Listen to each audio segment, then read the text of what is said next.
ඔයාගේත් මෙහෙමද? ගොඩක් ගර්ල්ස්ලා රික්වෙස්ට් කරපු වීඩියෝ එකක් තමයි ග්ලුට්ස් හදාගන්න හොඳ එක්සර්සයිස් එකක් ගේන්න කියලා. අද අපි බලමු ග්ලුට්ස් වලට මේන්ලි කරන එක්සර්සයිස් එකක්. මේ එක්සර්සයිස් එකෙන් වෙන්නේ ග්ලුට්ස් වල ලෝ පාර්ට් එක ෂේප් වෙන එක. ඔයාට පුළුවන් weight එකක් ගන්න.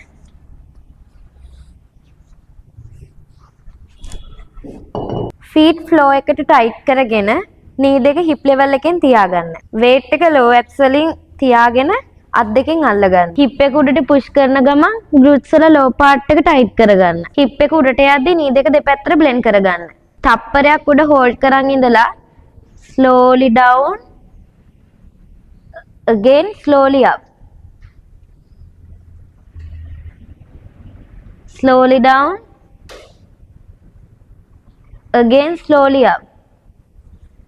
මේකේ breathing technique එක තමයි උඩට යද්දි breathe out පහළට එද්දි breathe in. ගොඩක් අය මේ එක්සර්සයිස් එක තනියම කරන්නේ. මේක හරියටම perform කළොත් තමයි best result එකක් අපිට ගන්න පුළුවන්.